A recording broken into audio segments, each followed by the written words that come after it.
Welcome back to this new series, Bite-Sized Guitar Lessons for Complete Beginners. And today, we've done the callus exercise. I hope you've practiced already today. And the key is consistency. Remember, practice is the secret. There's no other secret besides practice, okay? That's the trick.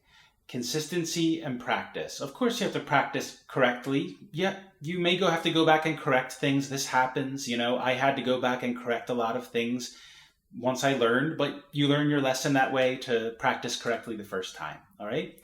Make sure you practice every day. So today we're going to go over finger stretches. The only reason I have the guitar is because I want to show you something that if you put your first finger on the first fret and then stretch your pinky as far as you can, mine's on the 6th fret, right? So this is from doing my finger stretching exercises, okay? And this will help you when we start to do, eventually you have to be able to stretch to do 3-note runs eventually for scales. So first finger on the 1st fret and pinky on the 5th fret. Make that your goal. If you can do that, you can play almost anything, okay? So make that your goal. Right now you might be right here, that's fine, and you slowly stretch until you can get it, all right? But the exercise we're going to do begins like this. So you just take your left hand, and you can do this with both hands to even out your hands if you like, but it's more practical and more used on your left hand because that's what we're playing with. So you just take your fingers, any 2 fingers, let's start with the index and middle, and I take my 4 fingers and my thumb of my right hand, or left hand if you're left-handed. Then I put between the fingers and I stretch the fingers as far as I can, see? Do it till you just feel a stretching sensation. And then you breathe. 5 breaths, 6 breaths, whatever. Count if you like. You count to 10, 20, 30. But just hold it a little bit and relax. Allow it to stretch. Another thing you can do that's a little tougher, that'll be more like you're playing, is bend your fingers and then stretch them. See?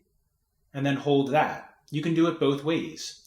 And then go to the next set, the middle and the ring finger. And again, stretch, hold, breathe.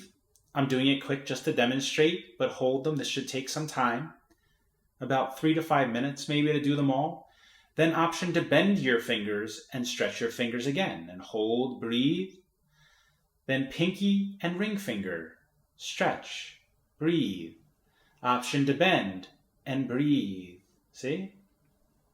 You can do it between your thumb and index. That, it's not as important as the other fingers, okay? And then if you want to balance out, you can do it to the other hand too. Right? It will be used for finger picking later, okay? We will, if you want to go in that direction, unless you want to use a pick, which is fine. And those are the only exercises for this round. So try to implement those into your daily practice and try to do those every day. Right? So flexibility is something that only increases with consistent practice, and you lose it if you don't. You could not get all the way back. Like, I don't think my hands will get all the way back as tight as they were before, but you will lose the flexibility if you don't do it every day, and it won't increase if you don't do it every day. So stretch your fingers before you practice, and then do the 1, 2, 3, 4 exercise. All the way up, all the way down, and then keep moving up, 1 fret at a time, all the way down. Keep going up, up, up, up, up, as high as you can until your calluses build, your fingers get sore, right? If your hands are very sore, your calluses are very sore, wait a day. You can skip a day of practice, but stretch your fingers still, all right? So that's lesson 6. Let's move on to lesson 7.